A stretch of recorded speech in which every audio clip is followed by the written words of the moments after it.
and give us their opening remarks. Comrade CJ, allow me to begin with you. Karibu sana. Thank you very much, comrades, and good evening. Can you hear me? Yes, Comrade CJ, we Oh, can hear you. okay. Yeah. I think this topic, the alternative political leadership, is a great discussion that cannot be said to be abstract or in a political vacuum. And I believe that the Gen Z and millennials have great potential and opportunity to birth alternative political leadership in Kenya. But I believe when we talk about alternative political leadership, the fundamental question that comes to mind is this: is alternative to what? Okay, and whatever leadership exists, it's important to analyze so that we can answer that question. In the Kenyan case, we have, and this I think we have a consensus.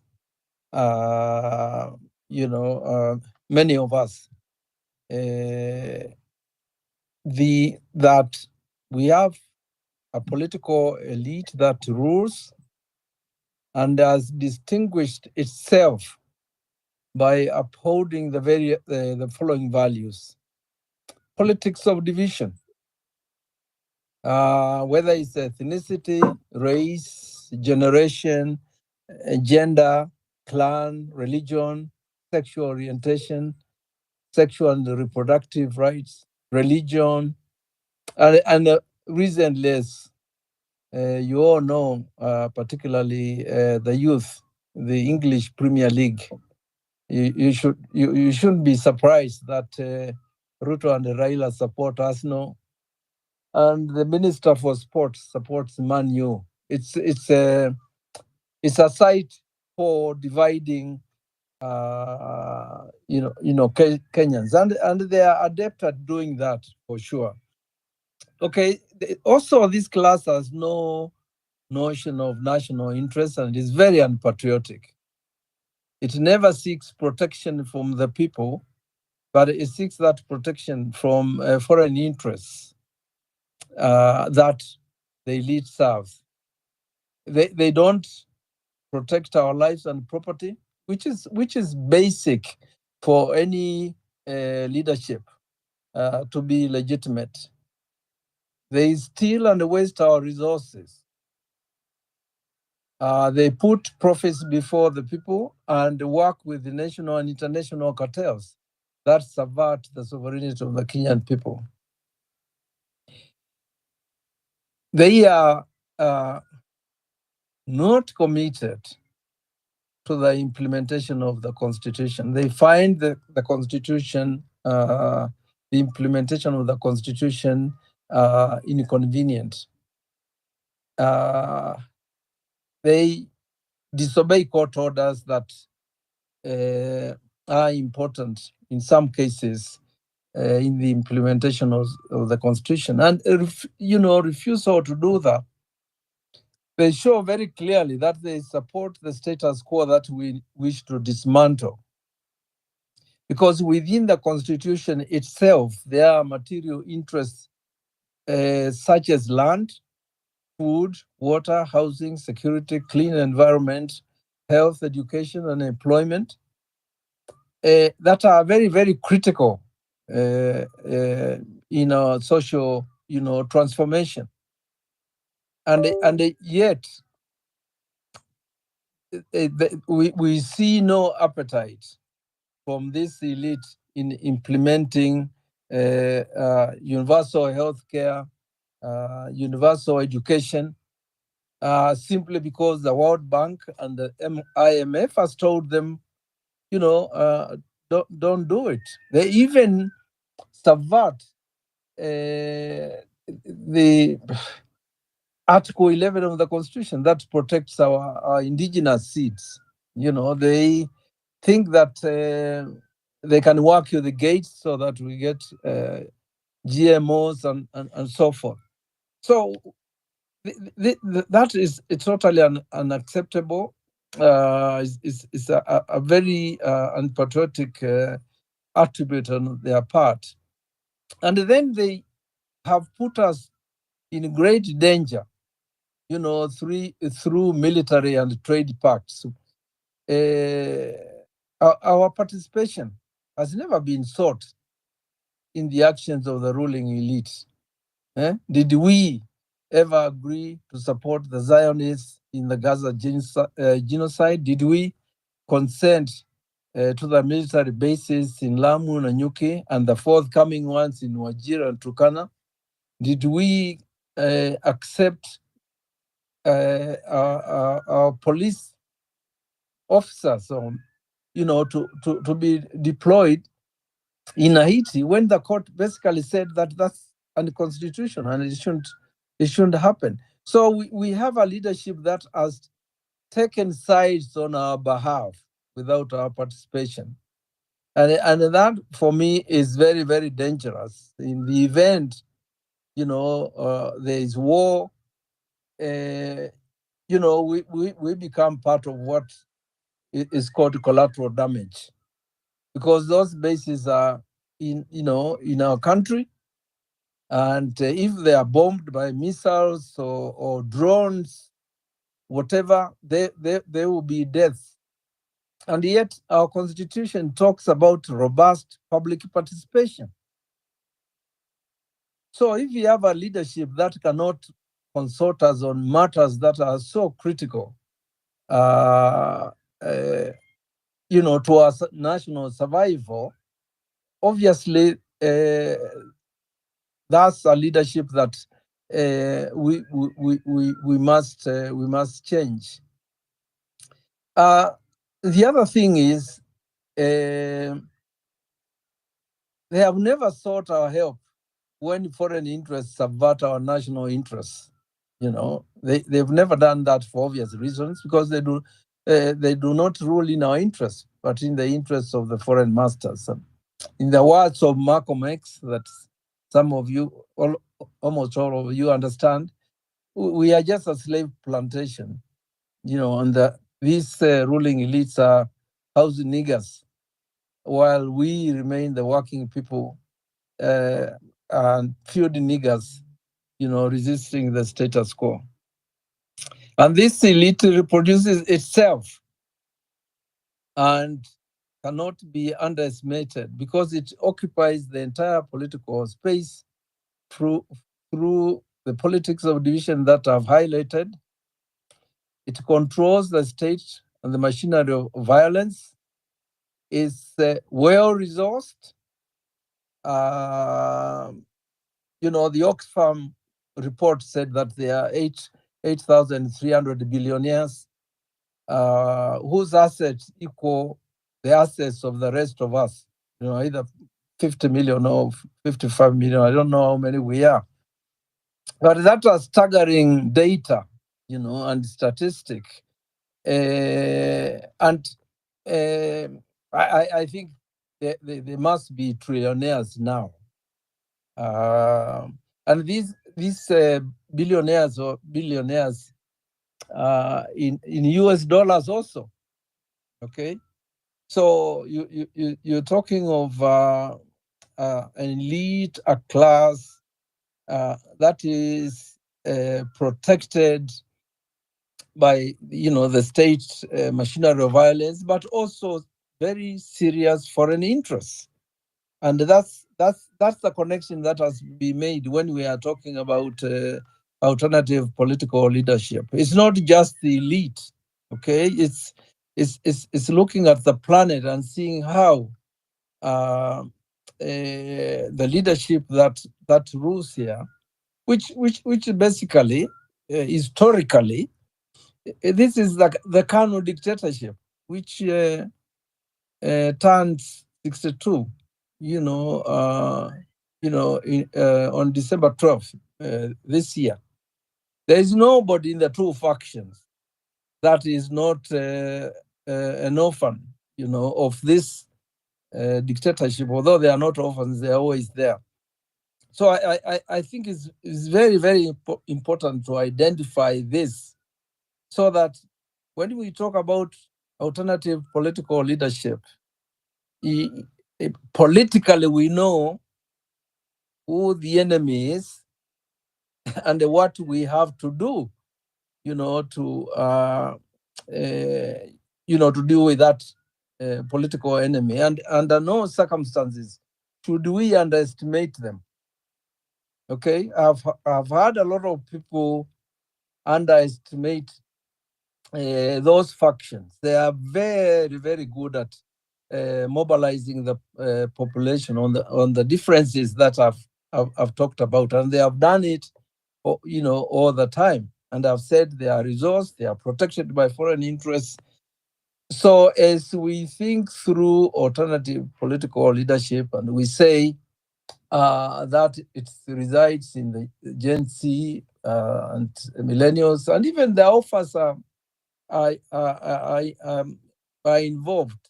We should understand in terms of politics what we are facing, and that's why it's important also, as I finish, to discuss what ails the potential of the alternative political leadership. And I have just a few points about that. We seem to fail to see the political movement and opportunity for fundamental social transformation in the country. Okay, we have many uncoordinated formations, movements, and political parties, and I must acknowledge that a lot is being done to bring this to an end. And it's important we quickly capture the imagination on occasions that an alternative political leadership exists. We can't capture that imagination when this uncoordination, continued. And I've already said we seem to underestimate the evil genius of the elite that has huge resources, is adept at politics of division, controls the machinery of violence, and is supported by powerful foreign interests. At the moment, we are even unable to agree on what the broad left looks like.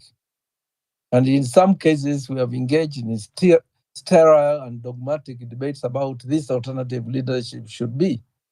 In my view, this alternative leadership that is going to challenge the ruling class has to have at least two attributes. It must be a leadership that is not allied.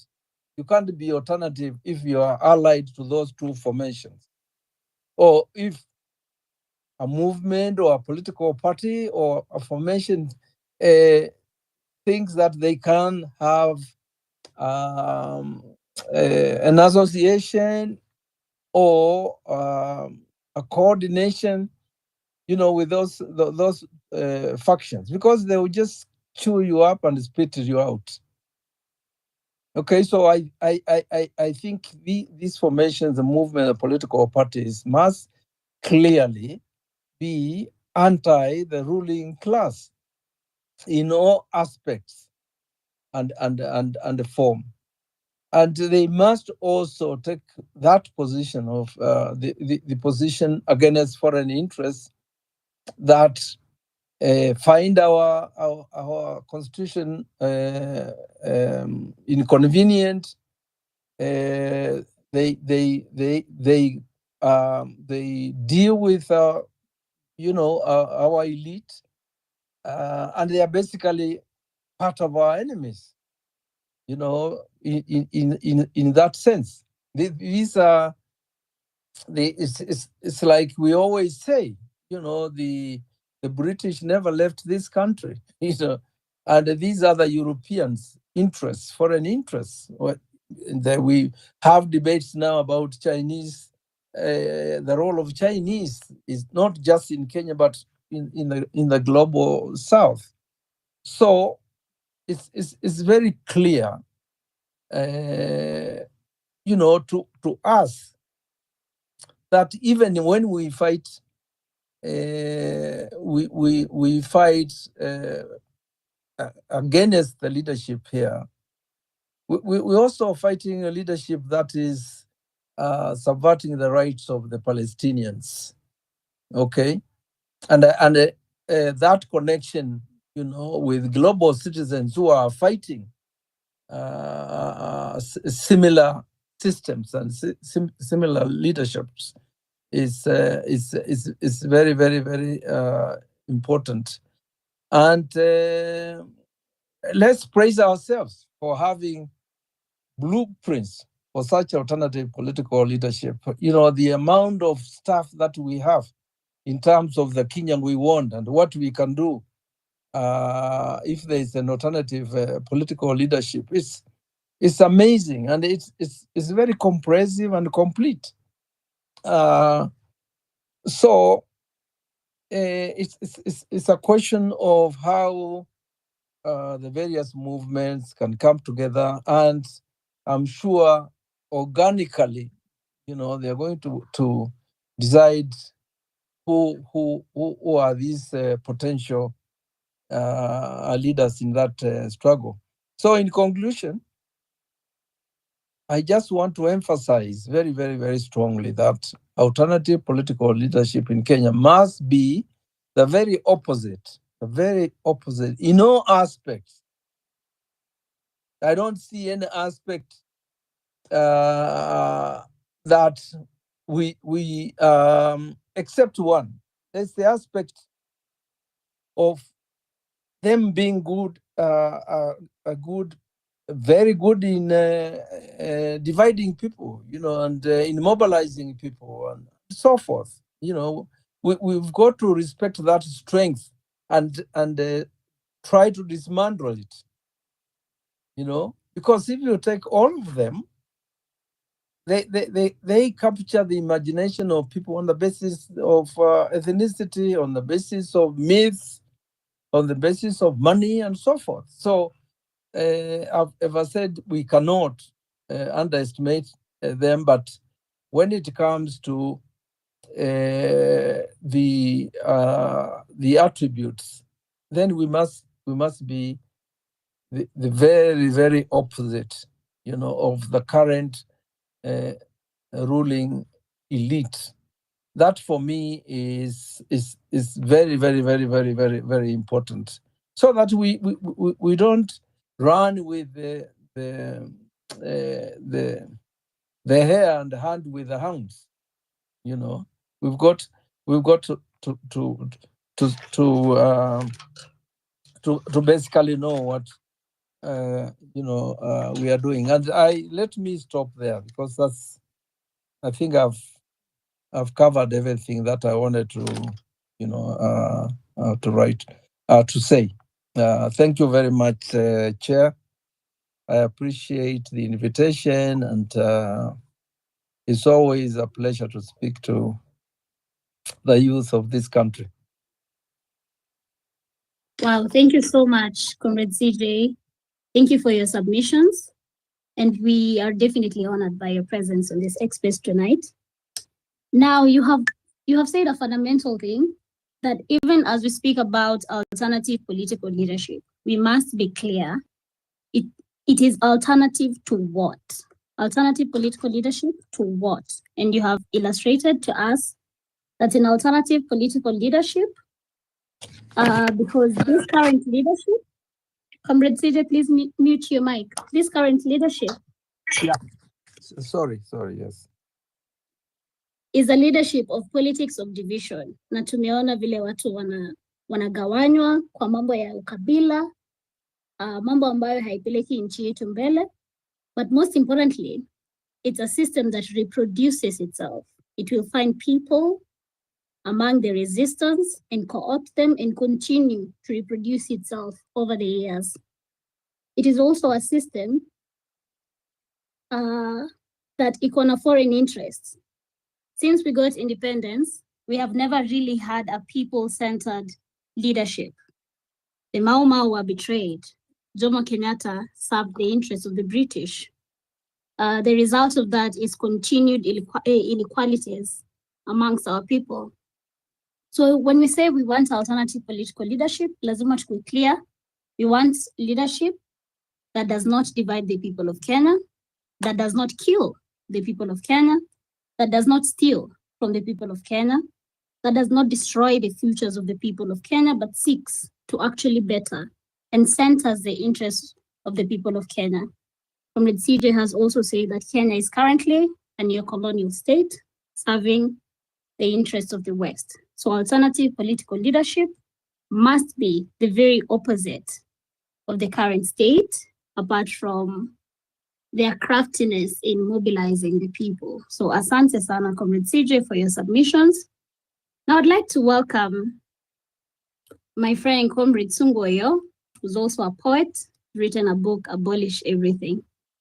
Comrade Sungo, I would love for you to take us through Kenya's struggle for alternative political leadership, Kenya's struggle for a people-centered leadership that respects the people of Kenya, that wants to dignify the people of Kenya, and the struggles that we currently wage as young people. Karibu sana, Comrade Sungu. Comrade CJ, I will come back to you with a question. Asante sana, Comrade Wanjira, and many thanks for having me on this important, as part of this important discussion, and many thanks for everyone who's tuned in and who's joining the discussion. Like Comrade Wanjira mentioned, my name is Sungoyo. I'm part of Mwamko, the Pan-African Popular Pedagogy Collective, and I serve as national spokesperson of Kongamano la Mapinduzi, which is a political movement in Kenya. I think as I begin, it's just to reaffirm that our struggle is a just and righteous struggle, both historically and in the present. And second, our struggle is a clash between two forces that are diametrically opposed to each other. On one side, we have those who are oppressed by systems of power, and on the opposite side, we have those who play the role of oppressors, those who every day try and condemn us to poverty, to humiliation, and to death, especially as we've seen over the past 1 year. I must say that throughout the history of Kenya, young people have always been at the forefront of struggle in this country, whether we are looking at the struggle to free what is today called Kenya from colonial rule, which is also referred to as the struggle for independence. Whether we are looking at the struggles of the 70s and 80s with the underground movements, whether it's the December 12th movement, the Mwakenya movement, and many other movements, they were mostly led by young people.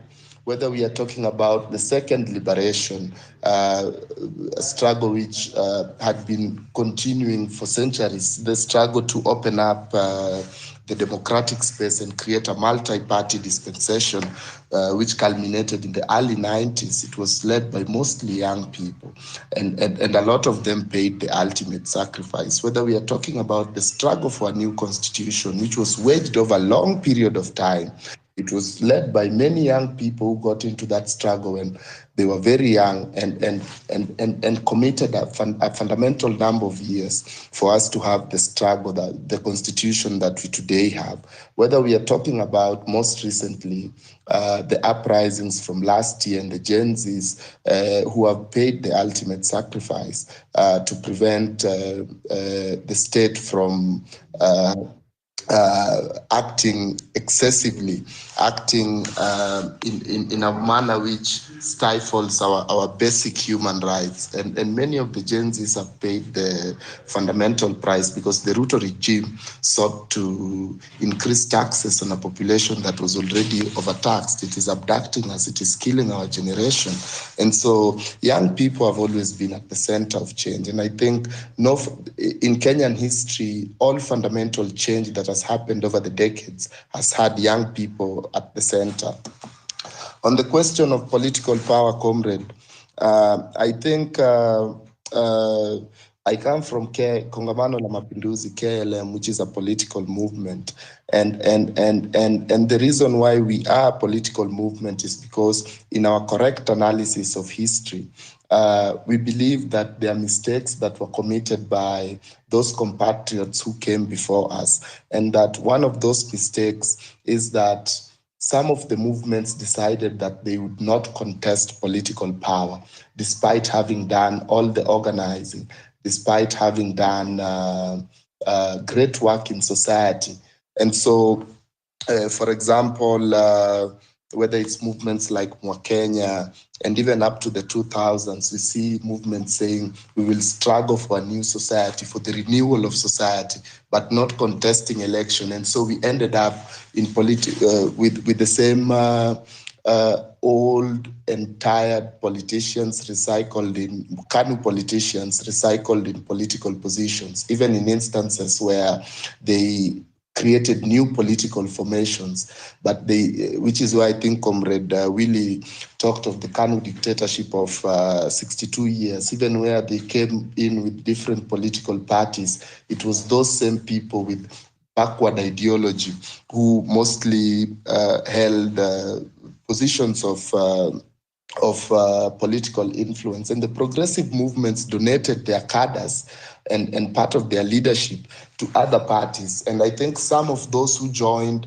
the other parties that were contesting elections thought that they could change them from inside, only to realize that those political parties had a way of doing things, and their ideas were then subsumed within a barrage of backward ideas which existed within those parties, which is why even after implementation of the 2010 constitution, comrades, a constitution which Kenyans had struggled for and fought for, and many paid the ultimate price for us to have. We remember people like Odhiambo Mbai who were killed because of that constitution. Many paid the ultimate price for us to have it. And then the larger movement still left the politicians to go and implement the constitution. The person at the helm of Kenya today, Ruto, is the one who led the campaign to oppose the constitution. And we are telling him, tekeleza katiba. Because when he opposed the constitution, he said it is a backward constitution. He didn't believe in it because he believes in that Moi KANU ideology, which he was brought up under during the Moi KANU dictatorship. And so I think for us as a political movement, some of the things we have learned are that most of the options presented, as has been mentioned by previous speakers, they are basically two sides of the same coin. They are forces that work to condemn our people to poverty and to death.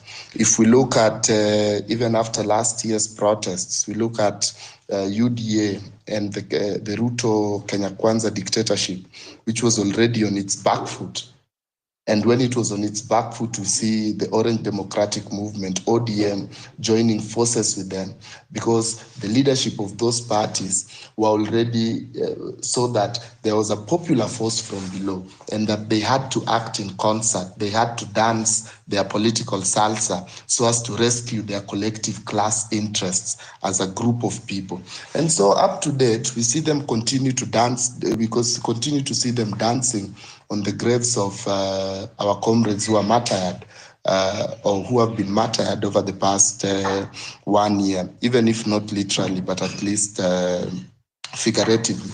And so I think the progressive forces today must do a comprehensive analysis and figure out that a lot of the problems in our country are political, and their solutions will have to be political. At least within Kongamano la Mapinduzi, that has been the crux and the basis of our analysis.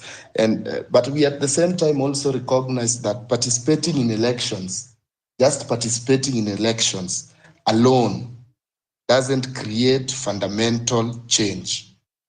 We recognize that it is impossible we don't engage in struggle because of the ideas in our heads.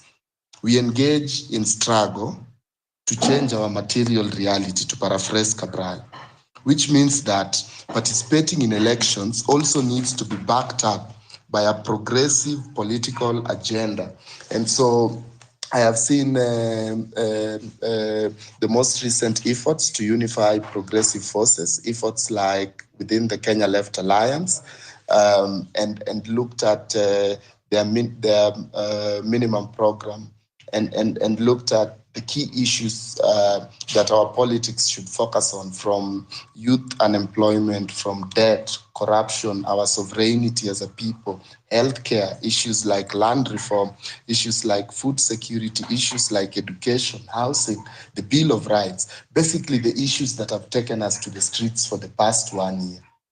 And I know that the Ruto regime was very clever in framing its campaign and political agenda as a pro-people agenda and coming up with a hustler narrative.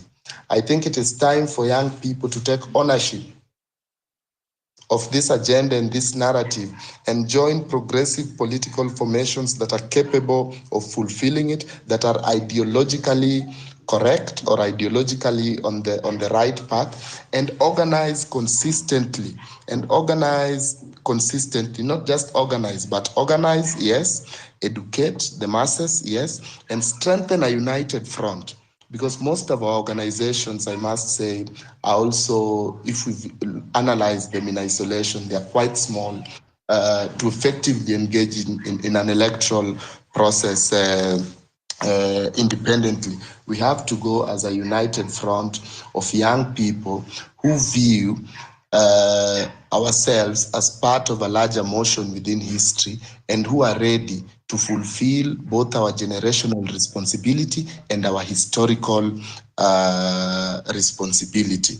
In June 2024, I think there was a collective leap. There was a qualitative leap in the collective consciousness of the people. We even saw it was a culmination of many years of political education, of organizing and all this thing. And June 2024 was the tipping point. We see people starting to discuss, very young people, issues to deal with the IMF, the kinds of education models they have. They want and that they desire, the kinds of health systems that they want, the kinds of new worlds and new societies that they want. And so I think as we continue thinking about the struggle for political power and the role of young people in that, we must think of progressive political instruments like political parties. We must think of how we strengthen this united front such that we're able to have a decisive clash, especially with these elections that are less than 2 years away, because they'll be held in early August of 2027, actually just around 2 years away. And even as we move forward with these processes, I think the most important thing for us to discover is that history does not arise out of a vacuum. The people are the motive force of history. And so in whatever processes and whatever fundamental change we want to create in society, we must center young people around those processes. Thank you so much, my comrade. Wow, thank you so much, Comrade Sungu. Sungu umesema points kali sana. One, participating in elections is not enough. Watu wengi wanafikiri tukishafanya elections tuchague mtu wetu, that's it. Which is also the mistake that the generation that gave us the constitution and Comrade CJ and Prof here were very instrumental in giving us that constitution. The generation that gave us the constitution relaxed. They felt like, bas, si tuko na katiba mpya. That's it. But we need to now learn from history. We need to learn from what has been happening, from the experiences that we have had with politics and our lives. We have learned that we cannot afford to be apolitical. Mara mingi wa Kenya walikuwa wanasema, mimi sitaki mambo ya siasa. I don't like politics. I don't want to be involved in politics. Now we are learning, we cannot afford to be apolitical. Politics affects every aspect of our lives, from the quality of healthcare we get as a country, the quality of education our children get, the quality of food we eat. We saw the other day Ruto endorsing GMO, making our people lab rats, quasi experiments that these people. So we are slowly learning that everybody needs to be involved, very much aware about what is happening in Kenya politically, because it affects us at a personal at a personal level, personal and community level.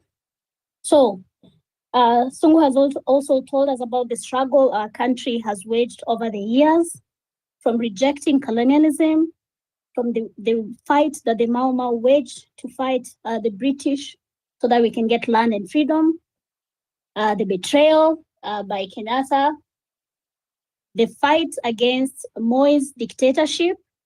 And fun fact, Dr. Willie Mutunga was actually arrested for having seditious material and sent to prison. And then the coup happened, and then he went to exile in Canada. Now we're grappling with another aspiring Moi.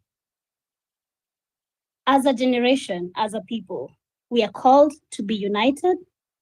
We are called to understand fundamentally, intimately, the issues that we are facing.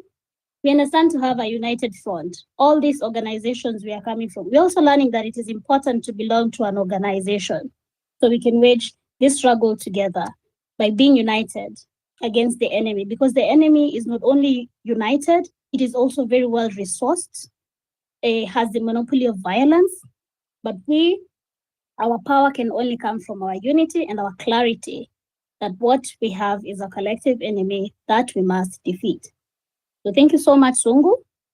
The people are the motive force of history. Hiyo ni kizungu mingi ambayo inasema sisi kama wananchi ndio tutaamua kama tunasongesha Kenya yetu mbele ama tunabaki stagnant. Na nadhani sisi wote tumekatana na uongozi mbovu wa William Samoei Ruto, wa Raila Odinga ambaye sasa ana advocate for governors to get pensions. We're just tired with these guys. We are reading from very different scripts. We are seeing that we really have to birth this alternative political leadership. We do not have a choice. So it's important that we figure it out ourselves. How exactly do we do this? And this brings me to my next speaker tonight, Professor Kivuda Kibwana. You did an amazing job as governor of Makueni County. He was #1 in terms of healthcare and devolution, centering budgets and people power from the grassroots, that people had to discuss and agree that yes, we do need a road. It's gonna cost this much. We approve this budget. Currently, we wake up and just find things have been constructed. We have not been involved. Billions of money have been stolen. So Prof, please tell us how you are able to have a people-centered governance in Makueni County. Karibu sana. Thank you very much, Comrade Wanjira.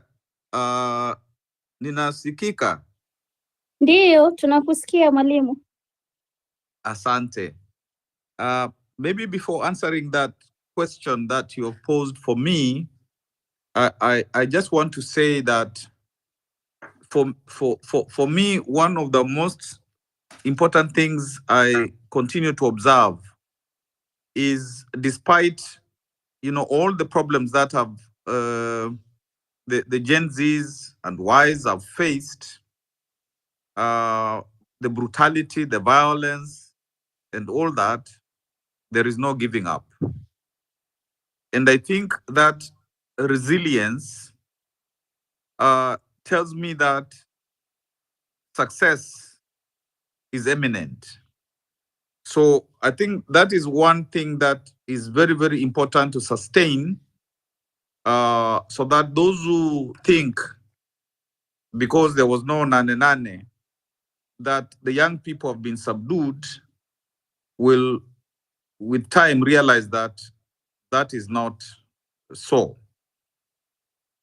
Because people sometimes pause so that they can rethink strategy, even they can rest to gain more momentum. And I think maybe there is that subtlety in the Gen Z movement, which may not be obvious to those who think they're in the process of defeating it. And let me also say that if the movement was for whatever reason, particularly internal reasons, to have problems, then it means that the Gen Zs now and Gen Ys and maybe also Gen Zotes who want different will have betrayed the blood and the suffering of those who not only have been, killed and otherwise tortured and so on and so forth. Not just 2024 and 2025, but also historically, as Sungu did say, that it is young people who are at the brunt of causing these changes, and yet in the past, there isn't much that they gain, and also causing benefit for Kenya in its generality. And it is like what happened for the Mau Mau. They do the heavy lifting and the dying and all that, and then the country is given by the British government, is given to those who the British government believed were going to, do what they are told to preserve new colonial interests. So I think the fact of honoring those who are fallen, there is no option not to continue to the fruition of the new Kenya, the Kenya we want, the Kenya that helps the majority of our country. When one looks at 2024, what happened in 2024, one can also mirror it against what happened in 1991. In 1991, when it appeared as if there was now a new opening of multi-party, politics, there was celebration. People thought that was the beginning of defeating the KANU dictatorship. And 2024 also presented itself as if it was the demise of the later day KANU dictatorship. And so those two periods, 1991 and 2024, can be seen as parallels. But if one traces what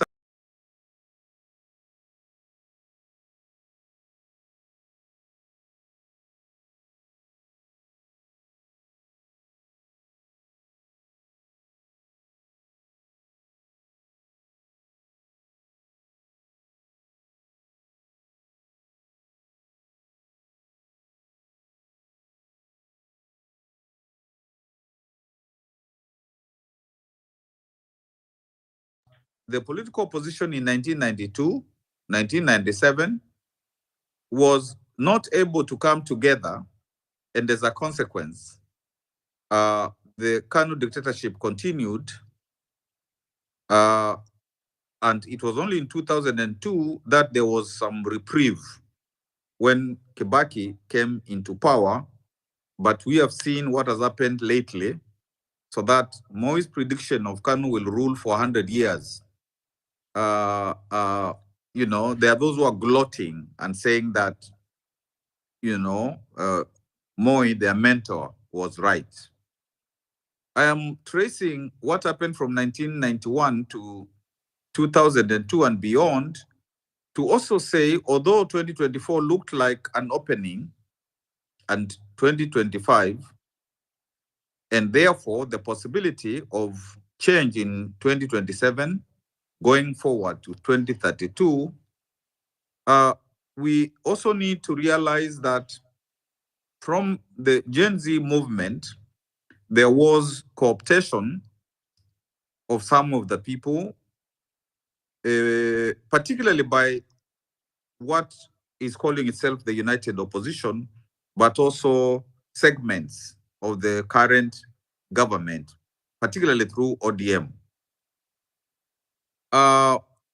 As that cooptation was happening, there was the violence that was meted by the president's side, KKA, so that this onslaught by young people, which looked like unexpected to them, would be destroyed.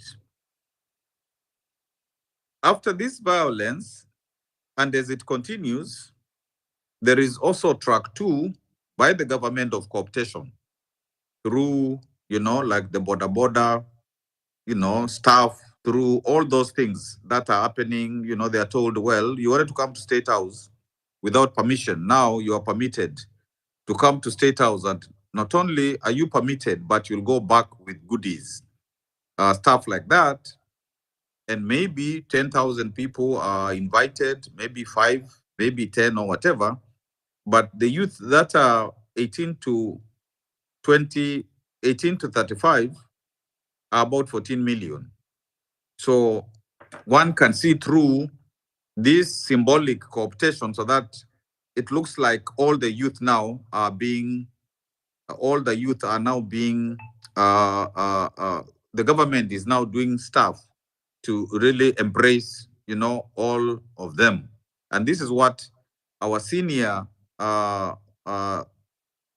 Chief Justice was telling us, that really these people are masters of survival, and you only underestimate them at your own peril. And I remember once attending Martha's relaunch of Na Kenya into PLP and saying that even for one side of the group, that is the current leadership, don't underestimate that. And I was told, you don't know, by 2027, nobody will want to listen to the president. But one notices in 2024, when really the young people, were taking over, all the both groups, the ruling group, the directly ruling group, and the Wamnyoro group, all tell the young people, you're going to destroy the country, you're going to do whatever it is, don't do this and listen to us. So you can see that is a pointer to when they are very threatened, they very quickly, come together. And then, as Mwalimu Willie said, if you look at the history from 1963 up to the current period, 62 years, all of those senior people have worked together, and particularly through KANU, and through KANU and formations of KANU.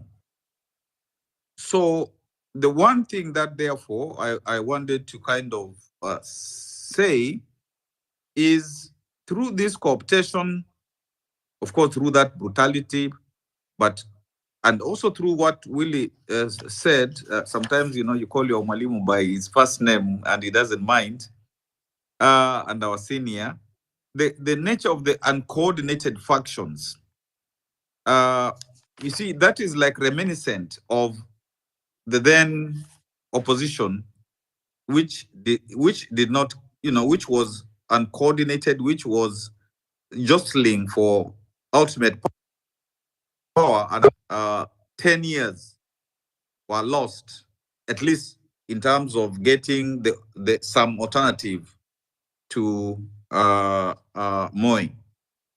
So I think that's something that is urgent in terms of the Gen Z, why whatever, progressive, forces that are allied to it or who are sympathetic to it, one has to realize that if this coming together does not happen ASAP, and Sungu did talk about 2 years, then the more of, the border thing, the women empowerment, the whatever, all those things, all those schemes are meant to give a sense of false hope, especially to the majority of our people, so that this alternative cannot gel, and agency in terms of what KLA is doing, what the young people are doing through, the National Youth Convention, which is in this what Wanjira has put in terms of alternative political leadership, National Youth Convention. So if this does not come soon, then eventually the momentum which is being created by the united opposition, that is still the same political people who are usually bad, which are really part of the same group. Kenyans might think that that is the real alternative. And particularly because of what Willie, discussed about how ethnicity is used, how money is used, how myths are used, how, all those things are used. And of course, the support, of the metropole. So one therefore must ask, Willie said, alternative to what? And I want to contextualize that by bringing it home in terms of the Gen Z movement. What was the nature of the Gen Z movement? Who are the players in the Gen Z movement? Was it initially a protest movement? And what was its ideological character? So that one can say, if it is translated into a political movement, what would therefore flow from the original movement into this new phase of political movement? And I think that's an important question, because if there is no clarity in terms of the now nature, this second phase, if there isn't clarity, we'll go back to what happened in 1992 for the opposition, 1997, and there will be disaster. In my considered view, the young people in movement of theirs have the potential actually to change our history. And maybe if that doesn't happen, the change will be delayed. It will be delayed because KKA, may come back, or a combination of KKA and the united opposition, what is being called as a united opposition. Actually, the future of Kenya, in my view, in my considered view, let me add, is really on what happens in this Gen Z space, Gen Z, Gen Y space, including the progressive, the progressive, forces, what we call the broad left, where there are also elements of social democracy and all that kind of stuff. And I was thinking that the June 25th movement, looking at all the people who are players, if you look at it starts in some X spaces. There are artists, there are youth organizations, there are some progressive civil societies, there's some media, there is you have to get to collect all that, the social justice centers, all the youth groups up in the entire country. You have to get that together and say that is the June 25th Gen Z movement. Just like there was the NCC movement. And then say and also, of course, there are some political parties within that who are sympathetic, some by the young people themselves, others which have been there before. So that therefore it is possible to get a political expression, so that that is the fulcrum of the change that is anticipated movement that is anticipated. And this can be, we can say it's valid because in at independence, and I think Sumbu was very eloquent in this, the Mau Mau were 20s, early 30s. Again, even the students who got killed, who got detained, and so on in the 90s, and so on, and fighting for the Katiba and all that, those were the young people, but they would say, we will do this work, and we will trust that those whom we say leaders will do so in the spirit of what we have been fighting for.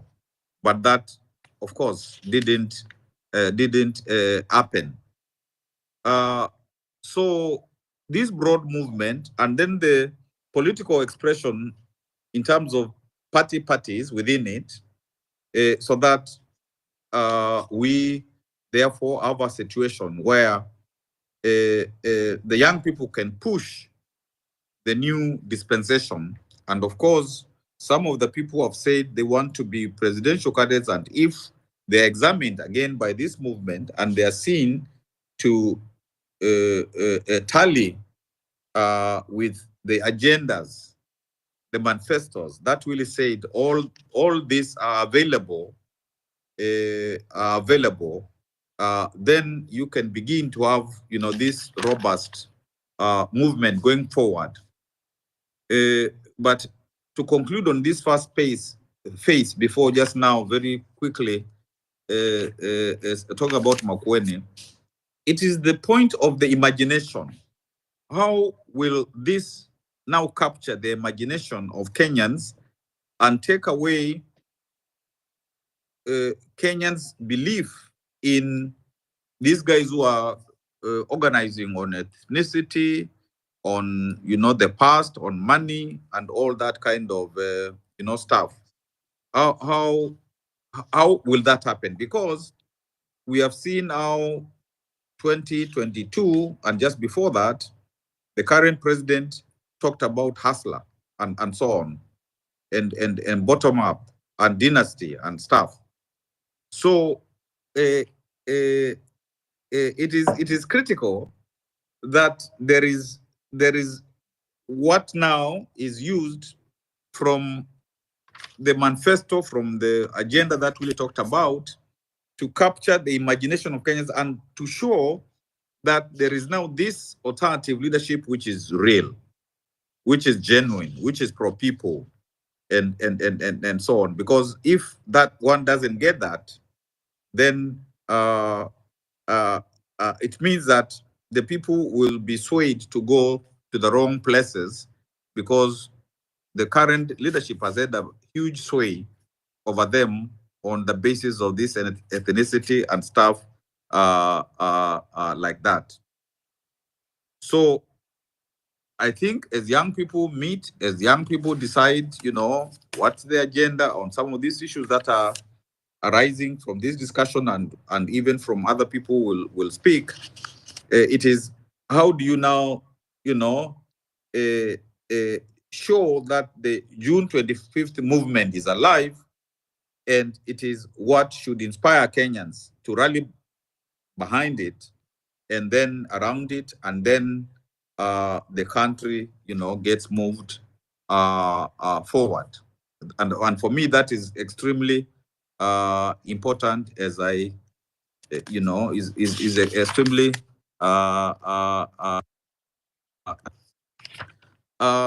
and so just in Makueni, very quickly, we go to a position where the MCAs, who most of them were in the local authorities, where they were telling me, now that this money has come from Nairobi to Wote, Makueni, let us eat like how people eat in Nairobi. And because they'd been used to, wiping out most of the money which came to the counties, to the now local authorities. And of course I said no, because I thought that when there is devolution, even with its imperfect, some of the imperfect things, I thought that this devolution really can help us to demonstrate how the constitution should be implemented. And that is why we really resisted. And we said, even if it means that this government needs to be dissolved, it should be, because about 100 people, that is the MCAs, the special elect ones, and the people, the employees, about 100 of them, wanted a quarter of the budget, 1 billion when the budget was roughly about 4 point something. And when we said no, and the people initiated moves to get them out, to get actually to dissolve the government, and the commission came, Nyaoga, and they said yes, dissolve the government. And of course, the president, Uhuru Kenyatta, said no, the devolution is just starting, we will not do this, and blah, blah, blah. But the people had taken control. And we decided that from the village, about 3,500 villages, there was a government. The people's government started there. Then went to something we called a cluster, about, let us say, roughly 400 of them, like 10 villages together. Then sub-wards, about 60 of them. And then 6 constituencies, and then the county level, people's forum. And decisions about whether it's budget, it is proposed laws, it is plans, it's what would be made by these levels. And they had elected people. They elected people themselves, and there was proper representation of young people, of women, of persons with disability, of professionals, faith sector, and stuff, like that. And for projects, there was a project management committee, and you couldn't, they supervised, the people supervised. And even if the professional people had said yes to a project, even if the county administration had said, if the component of the people, these project management committees, did not say yes, you couldn't get paid. So some people thought they could do shoddy job and then come to the headquarters and get paid. They came, they said, we are finished, we want to be paid. And we are told them there isn't a signature of those people, even if it's a thumbprint. So go back. And as a result, it was not easy to get ghost projects, because the people would be responsible, for those. And therefore that system, even we were told about the health thing, it was not like my invention. It is the people said this is a major problem. And as a result, with about 500 shillings, we were able to have the initial healthcare system and so on and so forth. So I believe it is possible actually to make sure that, public participation is real. The people, Article 1 is real. And I think that is an important imagination, maybe as we go forward. And therefore, as I conclude, and I have to ask for permission, because I have a date with my spouse, and I have to ask for permission, please. And don't say that there is struggle and this guy is going for dinner with the spouse.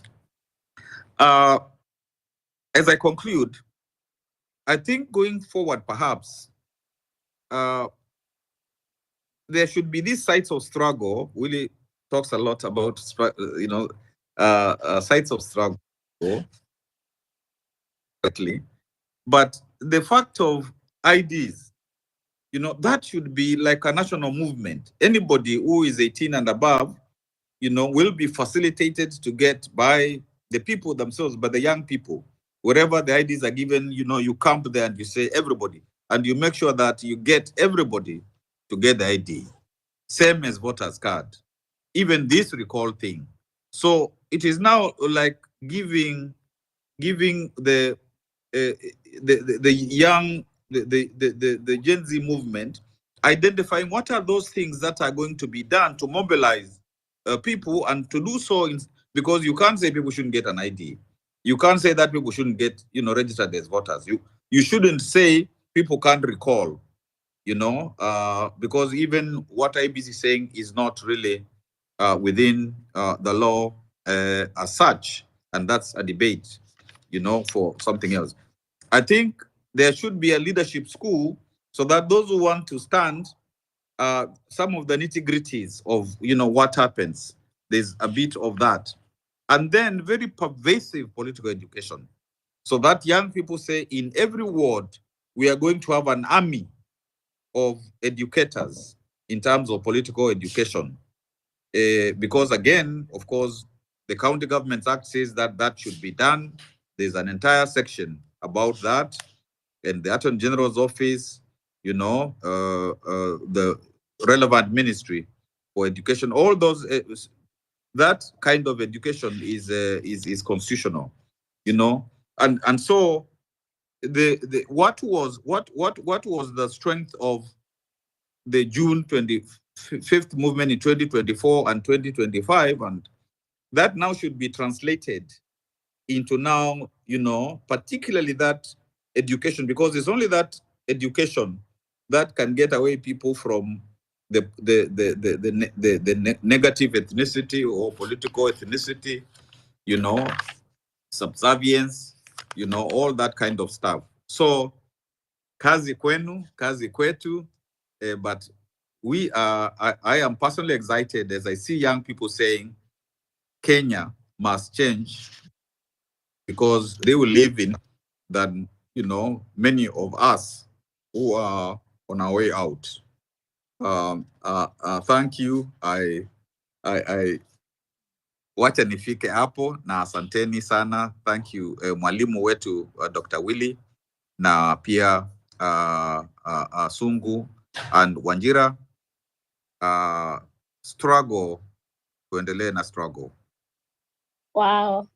Asante sana Professor Kivuta Kibwana. We are really honored to have you in this space. Umetupatia so many gems. But what has really stood out for me was the fundamental question that we must ask ourselves. Young people will rise up last year.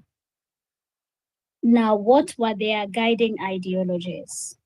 I think that is very profound, Prof, because when we actually internalize this, we realize that our guiding ideologies were one, against foreign interference in our internal matters. We were rejecting the finance bill, but we were very clear that it is the IMF and World Bank that we are rejecting.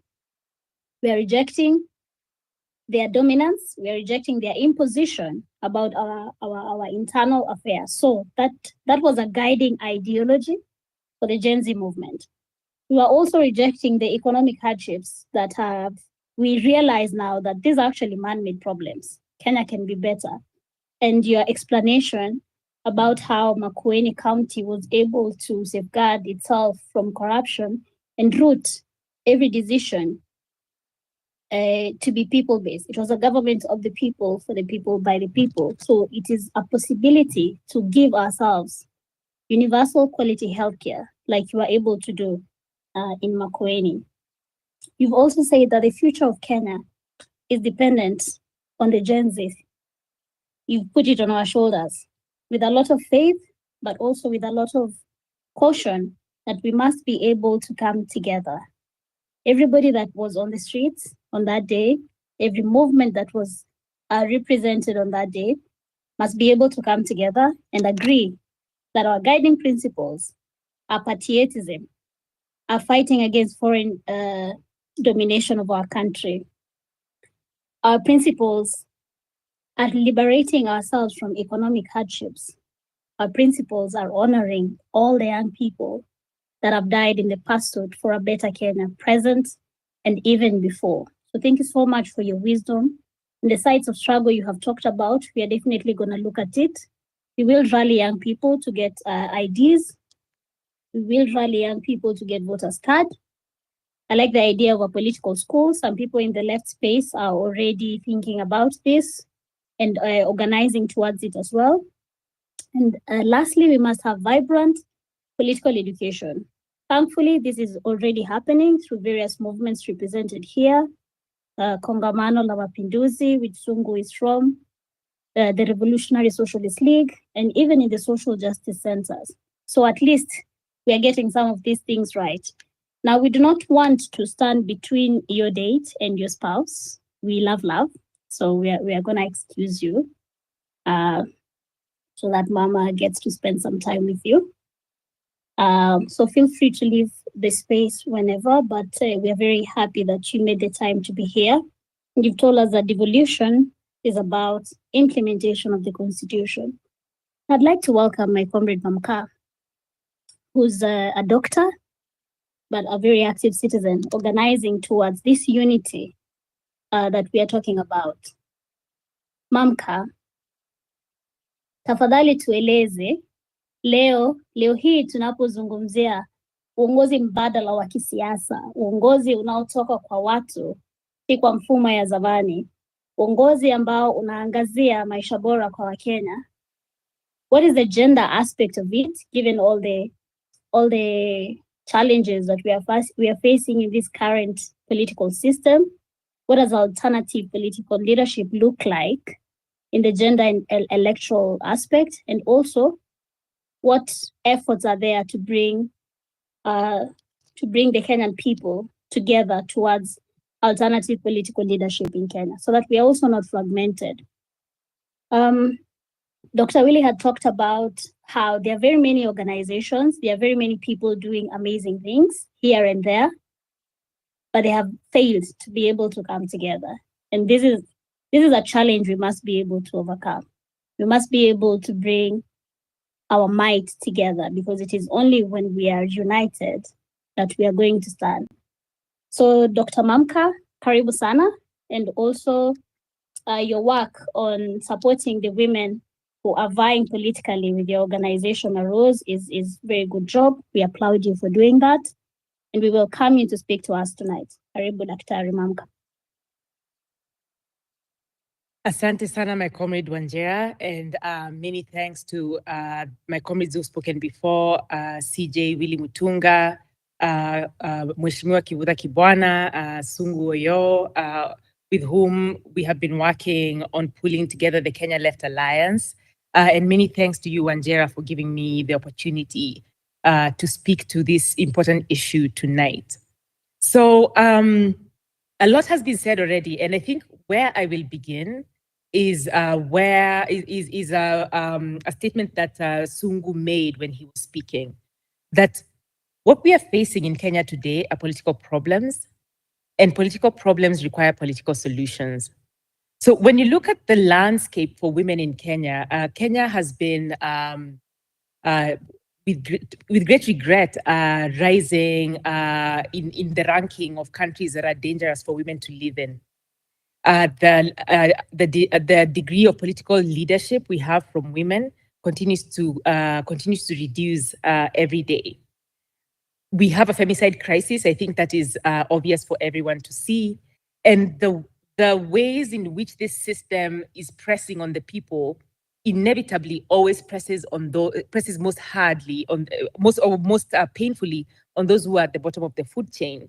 And so all these things we see, all these outcomes we see for women are not accidental. The system produces the results for which the system has been designed. So these are not accidental outcomes. I have seen a lot of debate online about the quote unquote quality of female leadership that we have in Kenya today. I think there's great disappointment, with good reason, in some of the women who are our women representatives, our women ministers, members of parliament, nominated and otherwise. But I think people need to understand that the system produces the results for which the system is designed. There is no way that women can enter this system that is designed under patriarchy and succeed by behaving in any way other than the way that the system requires them to behave. So women, and unless this system is dismantled, and unless this system is remade in such a way that women are seen as people, women are centered as part and parcel of the thinking, of the decision making, of the political leadership of this country, we will continue to see the same thing. The women who enter power will continue being forced.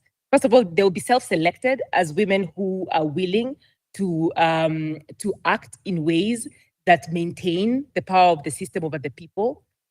And those who are otherwise will be forced act in the same way. So what does that mean? That means that, you know, we have seen this in other ways. There have been people who have been human rights defenders, who have been you know, on the front lines of fighting for the rights of people, and the minute they are voted into parliament, everything changes. Things don't change because there's something fundamentally wrong with those people, particularly. It is because the system produces the results for which the system is designed. And this is a patriarchal system. This is a neocolonial system. Literally, the colonialists left, and the color of the faces of the people in that parliament changed, but nothing else fundamentally changed. So even as I work on this organization called Arose, where we are trying to increase the number of the proportion of female leadership across the country, whether it is MCAs, MPs, or otherwise, we also need to continue acting in ways that go beyond just you know, electoral politics. Again, as my comrade Sungu said, I think Willie also said it, that we have to think beyond. The electoral politics is just one side of struggle. We have to keep thinking about organizing progressively in the movements, as has already been said many times, and I'm very happy to repeat that the Kenya Left Alliance is really a sort of flagship in bringing together various aspects of the left, all the way from those who participated in the struggles in the 80s and the 90s, those who are in the diaspora, who had to go to exile, all the way to the young people who are on the streets in the past year. All of them can find a home in the Kenya Left Alliance. And why is this? Because the Kenya Left Alliance is the voice. It gives voice to the consciousness that we have been seeing being expressed by people on the streets.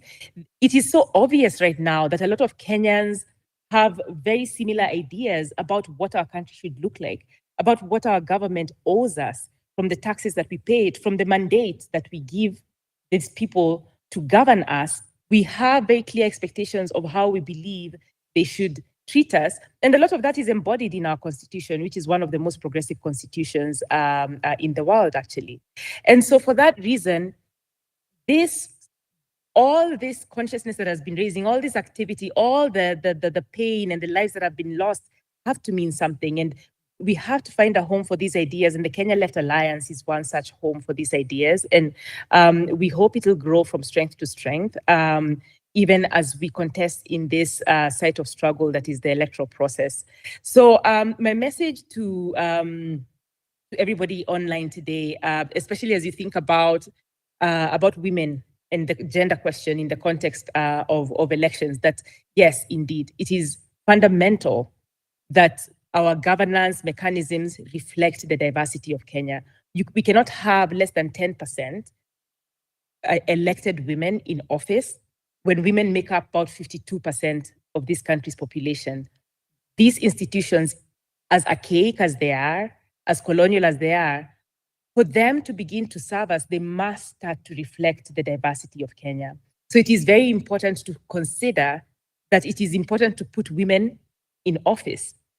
But we have to understand as well, putting women in office is not enough, because as long as the office remains within these institutions, then these institutions will continue to break those same women and turn those same women into the same sort of leaders whom we are very dissatisfied with today. So the electoral politics is just one side of struggle, but we have to continue struggling in our neighborhoods through community organizing. I would urge everybody to join a sort of political organization, and a few organizations have been mentioned here. There are the social justice movements in a lot of neighborhoods in Kenya, in Nairobi, and other parts of the country. There are larger movements that are nationwide, such as Kongamano la Mapinduzi, such as the Revolutionary Socialist League. And also there's the Kenya Left Alliance, which also admits individuals as well as organizations. So I think, I don't know if I've answered your question, my comrade, or is there a part of this question that I have left out? No, comrade, I think you have done it justice, especially kwa kusema kwamba it's not enough to have these women represented. It's not enough for us to it is fundamentally important that we change, bring this fundamental change, because what's happening to our women in politics today is it's very troubling. It's disturbing. We have to dismantle these patriarchal systems. Comrade Mamka, nadhani umejibu swali yako kabisa. Comrade Warenga, I don't know if you're in the space. If you're in the space, please give me a thumbs up so I can see you. If not, I'd like to go back to Comrade Willie and ask you a question. How do we build political cultures that are rooted in constitutionalism and alternative political leadership? The politics we've had previously are politics of personality cults, are politics of kama baba hajasema, we are not boarding, a tribal politics. How do we build political cultures rooted in constitutionalism and alternative political leadership? Comrade CJ. Thank you for that question. We must, as I've said, focus on the strengths of the people we want to overthrow, the people whose message, we want to, controvert. And I think when the Gen Z said they are tribalists, that was important because ethnicity is one of the great ingredients of politics of division. And I see the young generations, the youth, that this mode of organizing politics obviously is not as strong as it was in the 60s or the 70s, because there's been a lot of intermarriages. People have gone to schools and they don't think the way we thought in the past. So the contexts are changing, okay? But those who organize politics, as I've said, are evil geniuses in using those those ingredients of division. So even if ethnicity is weakened, all right, there will be other attributes that they have, whether it's myths. Almost all these politicians operate on the basis of myths. But I have to emphasize, to build, as you ask, a different culture, you have to destroy that strong culture that there is. And that's why you should not underestimate them, but find out, what their strengths are and dismantle them, okay? It's like, somebody, another example I can give is this guy who is called the Prophet of War. I use that example a lot. The one who, when he goes to Nakuru, people shampoo, the streets so that he walks on clean surface. Jesus didn't get that kind of treatment. So people like that, they should intrigue us and find out what is it that makes Kalonzo call himself the Baron or the leader of the Kambas, okay? And you find the way they're organizing politics. In the case of Kalonzo, and I've given this example many times, he plays with his spirituality and is very effective. You go to Sekuru, where he comes from, and where Tana River flows to the to the Indian Ocean, and you find people who tell you that when Kalonzo swims in that river, the crocodiles flee. Of course, when you have people believing that, and it could be witchcraft, it could be a myth, it could be, but if they believe somebody has that supernatural power, as they go to vote, they will think that if they don't vote for this person, they might come to some harm. Even Agwambo is a spirit. All those myths have their root in the Mau Mau War, actually. I remember when the British were looking for Kimathi. In Kitui, our parents used to tell us the British will never get Kimathi because Kimathi can turn into a fly, can turn into a snake, into a bee. And that was, a revolutionary myth, because people wanted the struggle to continue. But it has been adopted by these guys, very seriously. And they to create a culture, we'll have to basically say, yes, you might be this and the other, but what have you done for the people? Okay, you haven't given them schools, you haven't given them universal health care, you haven't done this and the other for almost 60 years. So we completely deal with their narrative and show people who the majority now are young people, the Gen Zs, millennials, the alphas, and they'll see sense in it. They'll definitely see sense in it. Once you talk about education, about health, about unemployment, and you talk about the waste of resources, which is open, and you talk about security, which they see because they are being killed.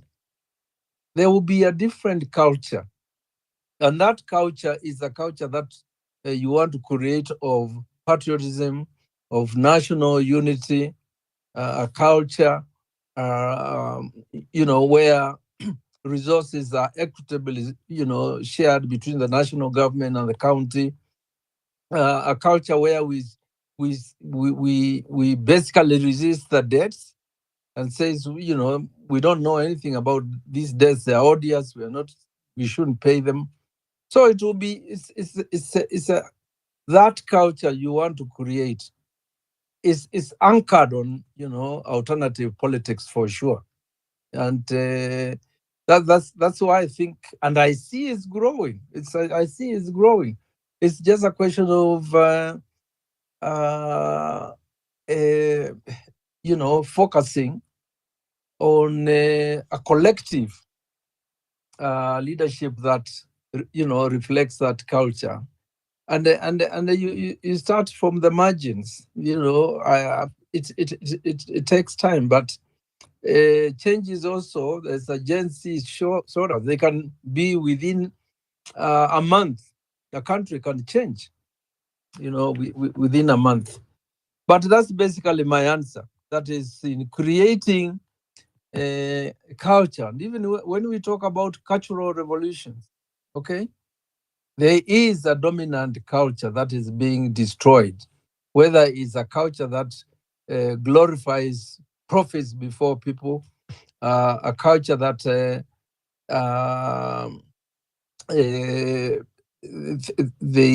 demeans, women and the marginalized and so forth. So we have that. We know it is. We've captured it in the politics, of the elite, and that's what we have to, to build on, to give Kenyans,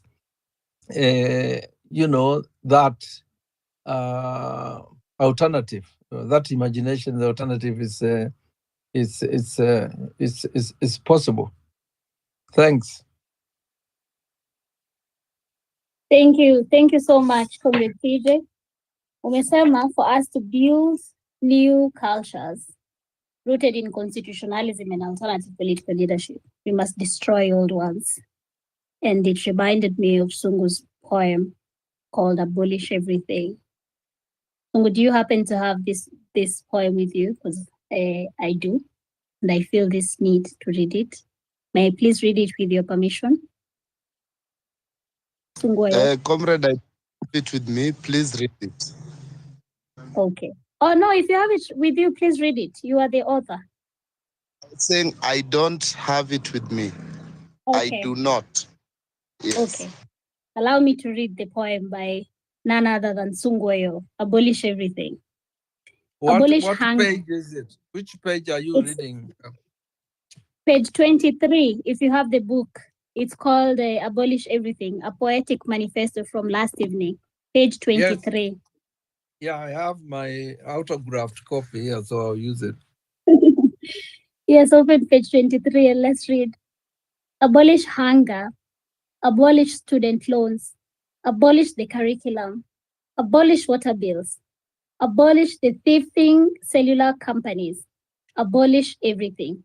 Or better yet, abolish injustice, abolish the police, abolish the system and its prisons, abolish everything. Dismantle patriarchy, dismantle capitalism, dismantle imperialism, dismantle the system and its prisons, dismantle everything. But abolition is creation. To destroy hate is to create love. To dismantle impunity is to create justice. To abolish war is to create peace. To unlearn individualism is to create community. To tear down the old order is to build the new. Hasten decolonization, nurture organization, create dignity, create equality, and whilst creating Utu, abolish everything. Hey, wapi makofi ya Sungweyo wewe. Sungu, this is such a beautiful poem, and it speaks to our theme tonight of creating alternative political leadership in Kenya by abolishing the existing system that continues to kill us, steal from us, destroy our country. And you say very correctly that abolition is creation. Destroy hate is to create love. And to unlearn individualism is to create community, which is I think something we need to learn. Mara mingi utasikia Wakenya wakisema we piga hustle yako, politics za nchi hazitawahi badilika, we jimain tu peke yako. So we need to also unlearn that individualism and create community. So I want to bring you in because I am having a problem onboarding Warenga as a speaker. Technicalities, which also happened last time when I wanted to bring in Maganga. But I want to bring you in as one of the people who's a member of the National People's Council. We sat down and created a roadmap for alternative political leadership. If you could please come in and explain what that looks like for the Kenyan people, how we envisioned it, and then we can have input from both Prof and Mwalimu, and then we open this to the public. Sungweyo, karibu sana. Asante sana, comrade. The National People's Council, if I might speak on it, basically is a roadmap towards people actualizing the power of self-determination, and beyond that, actualizing Article 1 of the Constitution, which grants all sovereign power to the people. At the most basic level, the National People's Council is a set of councils which is anchored on grassroots organizing. It is organizing from below, power from below, collective effort from below, which is aimed at addressing the problems that our people and our communities face at the grassroots level. And so it was initially envisioned by 4 organizations, Kongamano la Mapinduzi, the Social Justice Movement Nairobi chapter, the Revolutionary Socialist League, and the Young Communist League. But it is open for adoption by organizations beyond that, in the sense that it begins with people's councils at the ward level, and even below that at the village level. So we meet We discuss our problems or the issues affecting our communities, and we appoint a committee at the village level and then at the ward level, a committee which is tasked with one, demanding accountability, and two, organizing towards the resolution of those problems and keeping them permanently in the public focus. And so that committee helps address the issues faced at the grassroots and also holds leaders at that level accountable.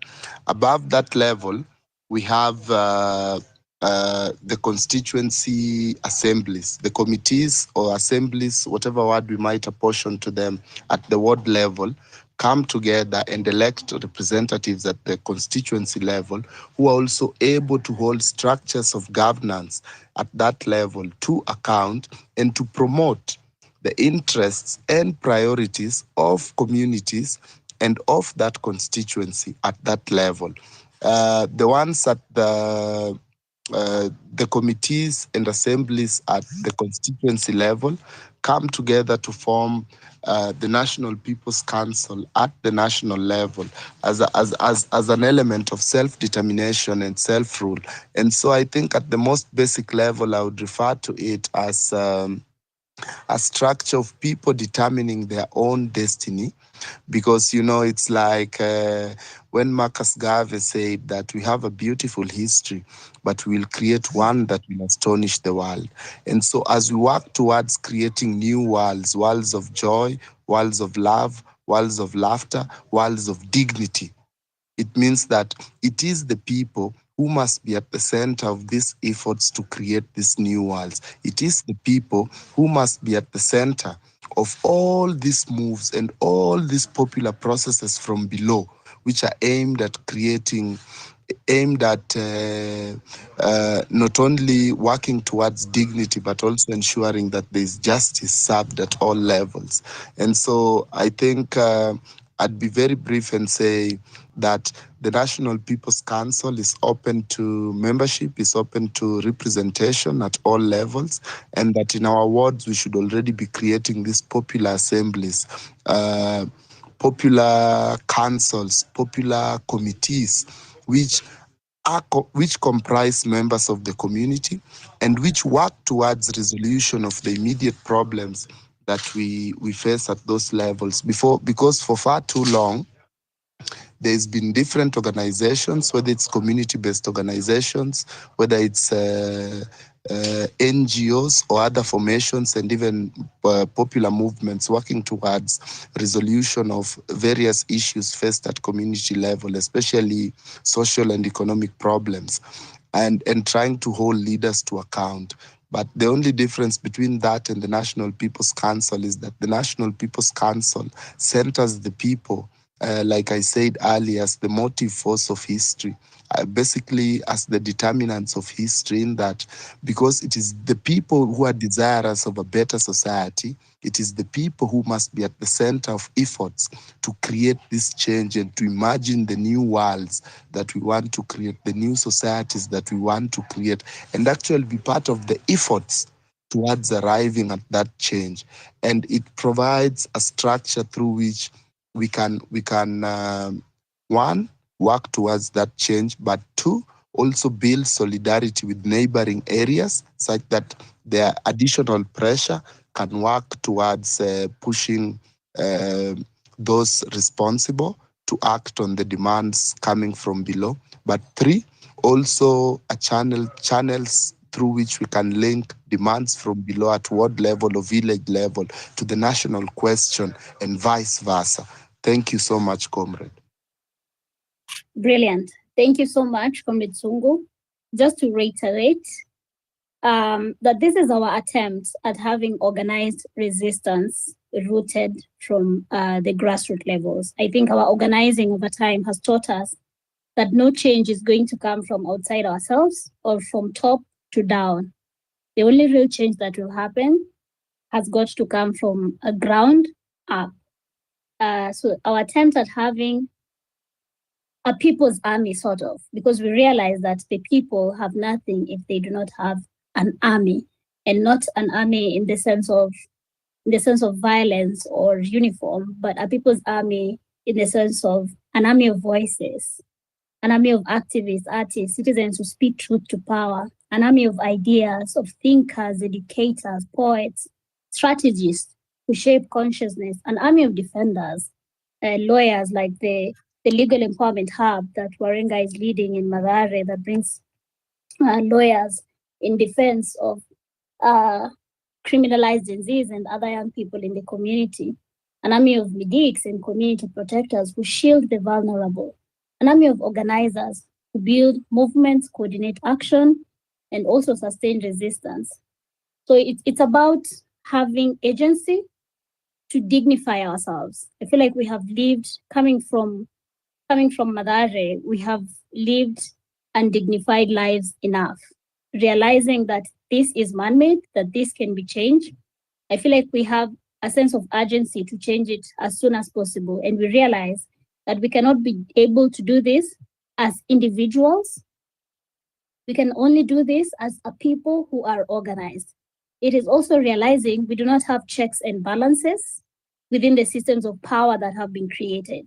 Once the people get to parliament, we have seen that the whole people's representatives can be hijacked by the presidency and the vice president. We've seen that parliament can not be a people's institution, even though it was created and envisioned as representatives of the people. So learning from this, we are prompted and we feel that we need to have other checks and balances where we are building an alternative system that is very people-centered, that people make their own decisions. Or the other thing is this people's councils from the ward level are issue-based. So if we are organizing around the issue of water in Kayole, the ward people's council does everything within their power to ensure that water comes to that area.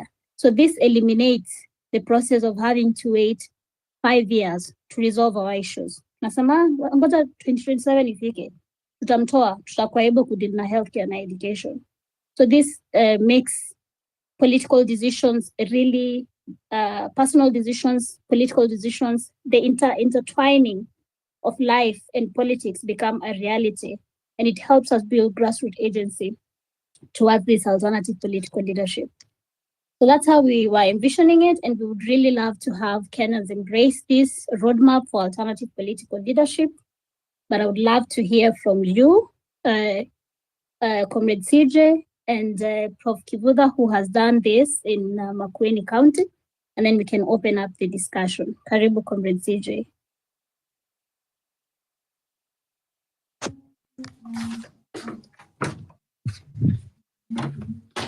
Sorry, I stepped out. I'll just repeat the question because I got it as I was coming in. I'm sorry. Yeah. So Songo has given the roadmap for alternative political leadership. Yes. I had also shared it with you earlier, so you have gone through it. Yes.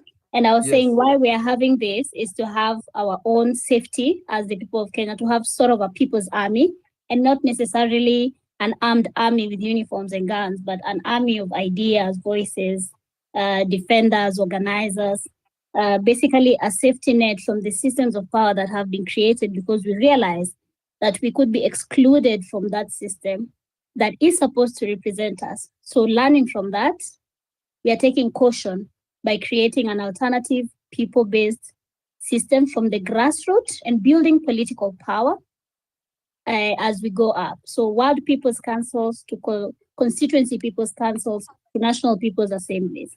So we are inviting you to give your views about the roadmap and what you think it's missing, or if you think it's a good thing, should we embrace it? Because I'm inviting Kenyans to embrace this roadmap ahead of 2022.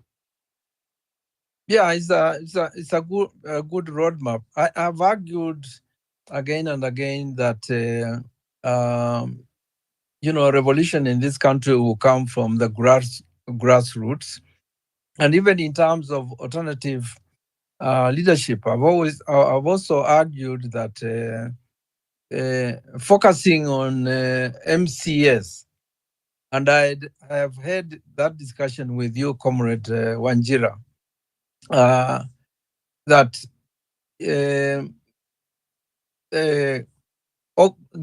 starting with MCS, if we're going to contest political power. Of course, some people might contest for the presidency, others might contest for the MPs.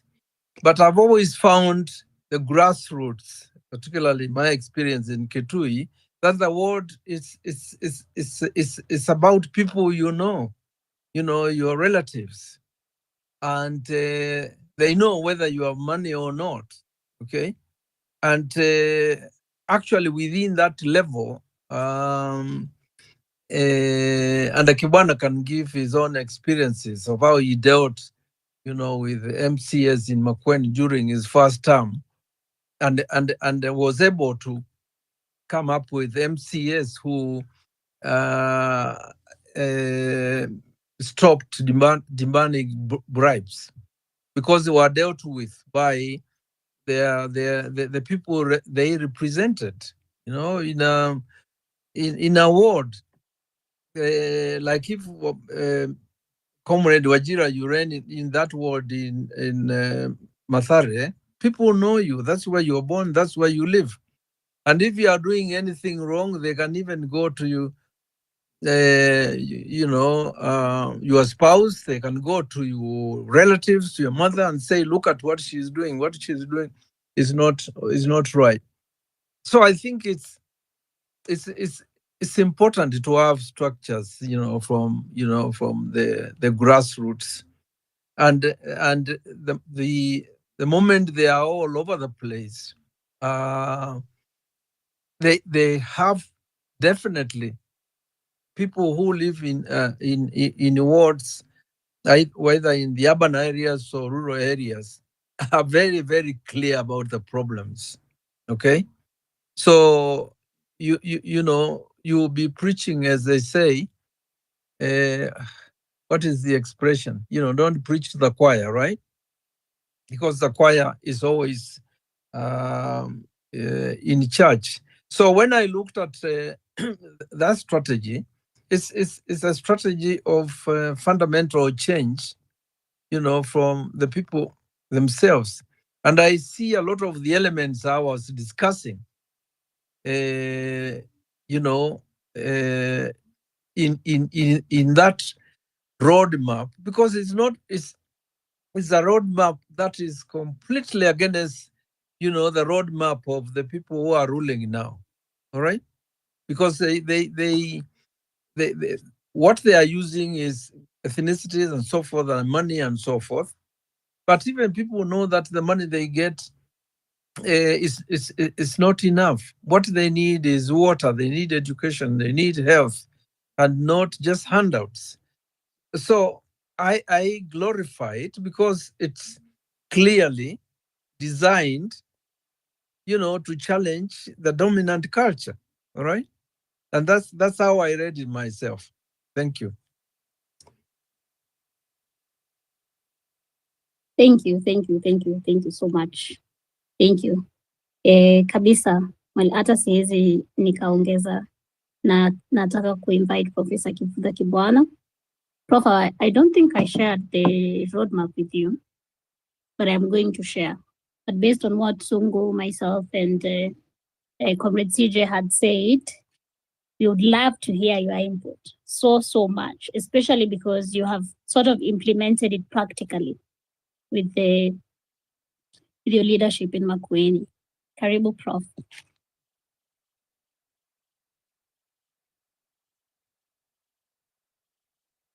Professor Kivuda Kibwana, are you here? Ama ulisahau kaenda dates. You gave him permission to leave, so.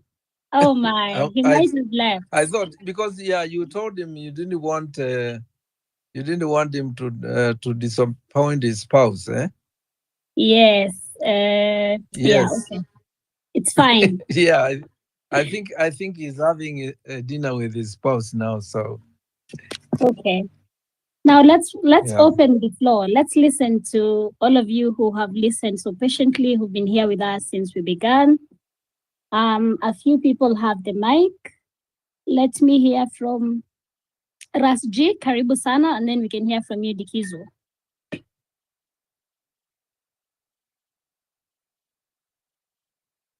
Rasji, are you with us? Yes, Wanjiru, I'm here, but just like a good professor, I don't want to say I'm in a dinner. No. But I'm being held up something. So nilikuwa nataka mtu mwingine aongee, alafu sasa I come. I don't know if that is possible because I wanted to weigh in on devolution, on devolution, because one of your topics is Katiba at 15. So I don't know if that is possible. Just Yeah, a minute, I take care. Of course, that is possible. Karibu sana Dikizo, alafu Ndinda, we will hear from you. Dikizo, if you're with us, the mic is yours. Hello. Hi everyone. I hope I'm audible. Am I audible? Ndiyo, tunakusikia. Asanteni sana. Mtanikubali nichanganye ndimi kidogo.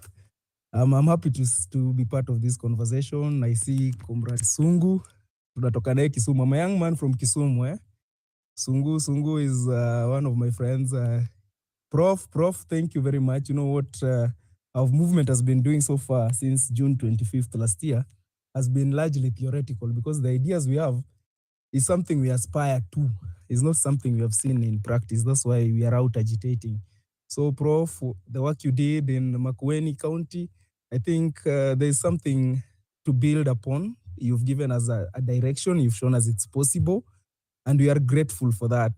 Dr. Willie spoke about dismantling some of the systems that zina to exploit systems of extraction. And I think I'll take 2 points. There is Sungu spoke about the people, about dictatorship of the masses, the people being at the center of political conversations, because what we are seeing right now is utter devolution. If you look at it well, we just created, did we devolve services or did we devolve corruption? Did we create opportunities for the people or did we create jobs for the political class? So, you know, these are issues, these are conversations that we need to have, and we need to redirect this. You talk a bottom up. You know, Ruto was saying bottom up, but he never meant it. Bottom up is ianze kwa grassroots ikipanda. Tupige siasa ya mwananchi wa kawaida. And I think that's where we have gone wrong for so long. And there is something Wanjira said, that bunge imenunuliwa. So, you know, bunge inanunuliwa, si bunge imenunuliwa. Kuna mtu mmoja ananunuliwa anakuja na wabunge wote. There are some 2-3 individuals wananunuliwa wanakuja na bunge yote. So it's just about not bunge imenunuliwa, a few individuals. And why are these individuals? Mimi nasemanga wana usurp. They usurp sovereignty of the people, because Article 1 speaks about the sovereignty of the people. Na hiyo inamaanisha kila msee ni sovereign. But it comes, the political class has changed this dynamic, has turned it on its head, that one individual guy can claim the sovereignty of 5 million people. Anakuja anakaa chini kwa meza anasema, oh, by the way, mi Waluya na watu wa Western na Wajaluo mi ndo nawaongelea. So an individual has usurped karibu he speaks for 10 million guys. You buy that individual, you've bought 10 million people, and he comes with his MPs na ma MCA wote. So you've bought the whole structure because you compromised an individual. So this is the thing that I think the Gen Z movement, now Gen Zote, is actually trying to tunajaribu kuchallenge hizi manini, because tribalism ni kitu hawa wase utumia sana kuusurp our collective sovereignty. Yani as in mtu mmoja ana usurp sovereignty in such a manner that, and then they use oppression. You know, a lot of people have been oppressed. They feel that kuna hii defeatist mentality wanaweka ati there's nothing the common mwananchi can do to usurp hii superstructure wamejenga ya tribalism na a few political parties yenye, for you to even gain a ticket ama entry into that political party, maybe umetoa do.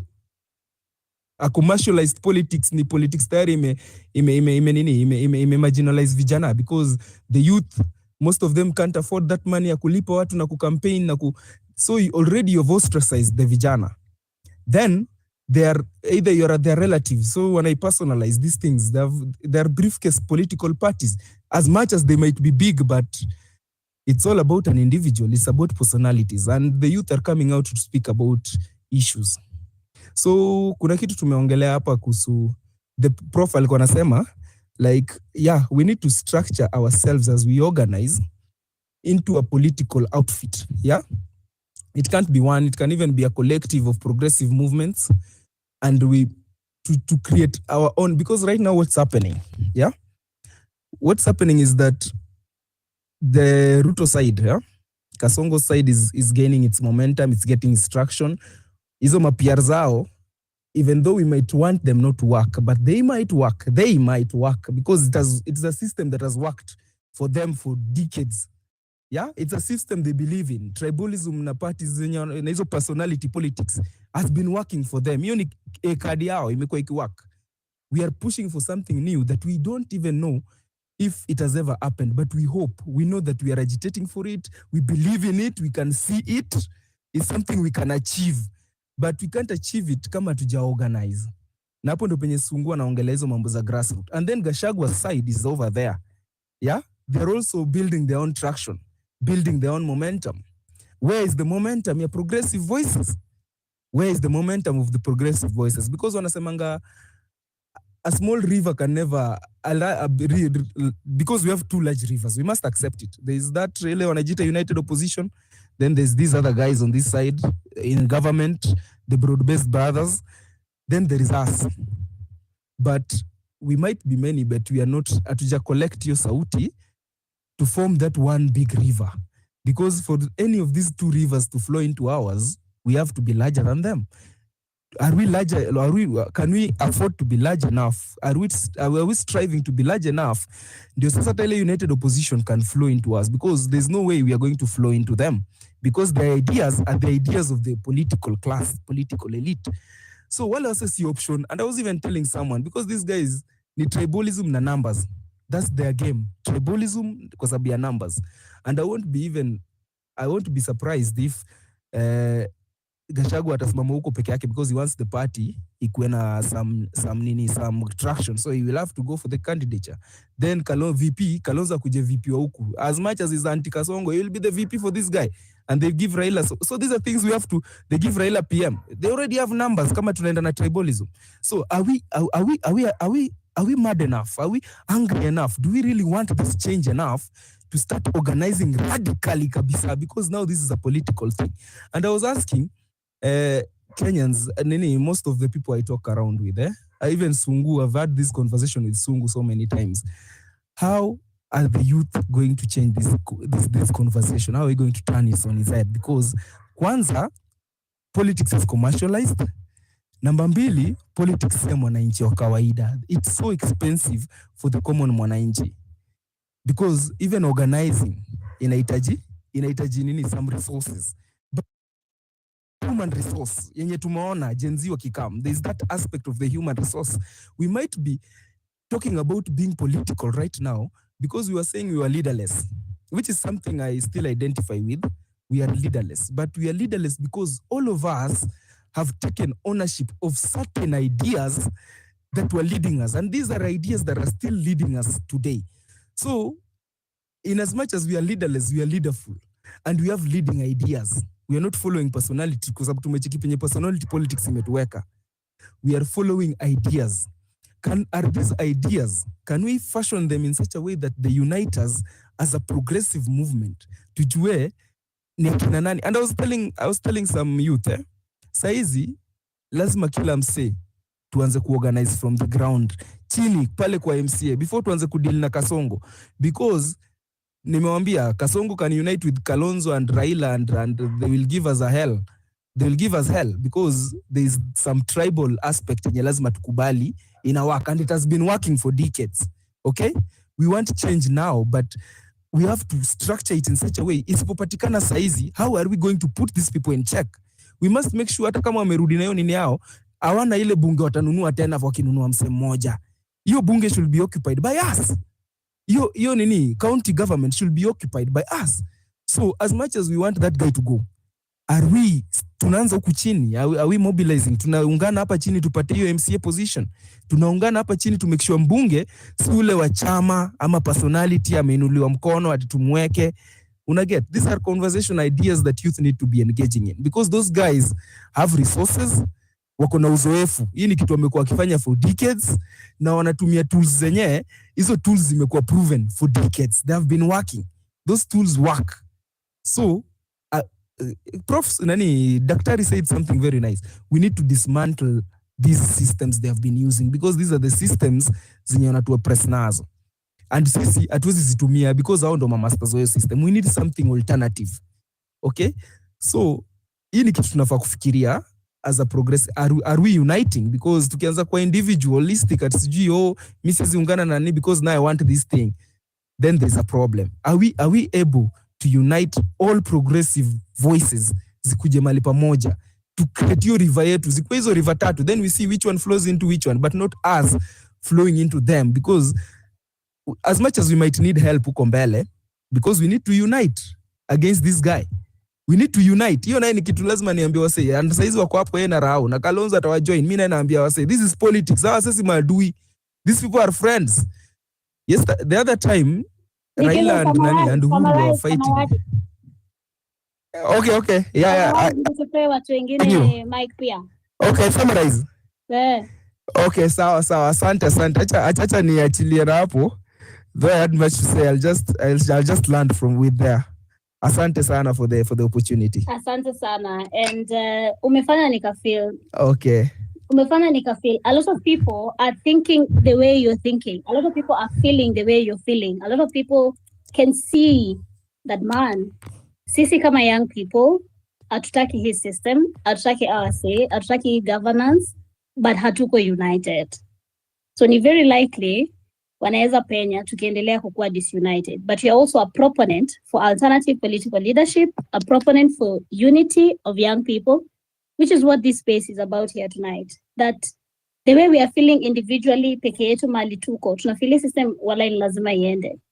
Tunafeel kama young people ni lazima tukam pamoja. So we are on the same page. And then we are coming and saying, by the way, guys, we figured out a formula for how we can dismantle this system.